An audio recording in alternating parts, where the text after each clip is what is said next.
መልካቾች እንደምን ውላችኋል? የሰዓቱን የቢዝነስ ዘገባዎች ይዘን ቀርበናል።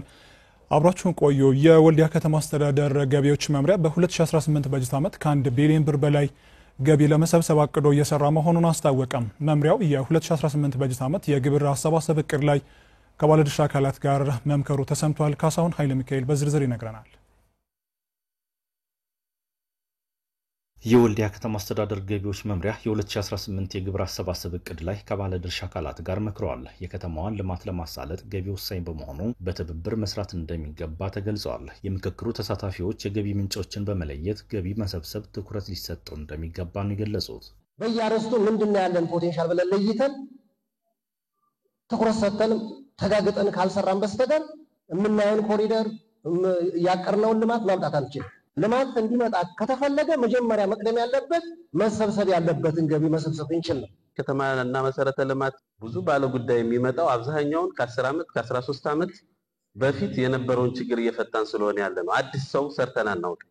ምክንያት የከተማ አገልግሎቱ ገቢውንም ወደ ኋላ ያስቀረበ ምክንያት ችግር በመፍታት ላይ ብቻ ስለሆነ ነው ማለት ነው። ስለዚህ ከዚህ በኋላ 2018 ላይ ከገቢዎች ጋር ተጣብቀን አብረን የገቢ አርስቶችን በመፈለግ የከተማ አገልግሎቱን ገቢ ለማሳደግ ጥረት እናደርጋለን። በበጀት ዓመቱ ከ1 ቢሊዮን ብር በላይ ለመሰብሰብ መታቀዱን የገለጹት የወልዲያ ከተማ አስተዳደር ገቢዎች መምሪያ ኃላፊ ሞገስ አስማማው በተለይም የቫት ተመዝጋቢዎች በሐቀኝነት ሰብስበው ገቢ እንዲያደርጉ ክትትል ይደረጋል ብለዋል።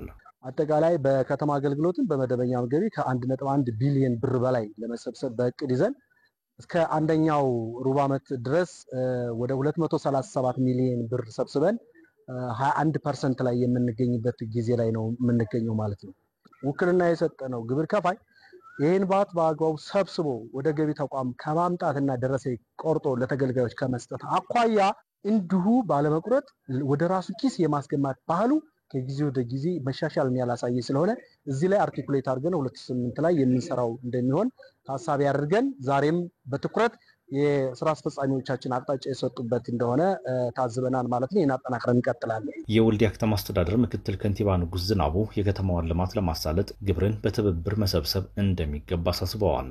በከተማችን ከጊዜ ወደ ጊዜ እየመጣ ያለው የልማት ፍላጎትን ማስተናገድ አልቻለም።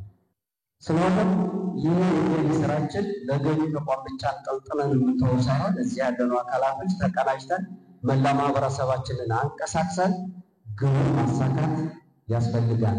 የንግድ ማህበረሰብ ተወካዮች፣ የመንገድና ትራንስፖርት፣ የንግድና ገበያ ልማት እንዲሁም ሌሎች ባለድርሻ አካላት በምክክሩ ተሳትፈዋል።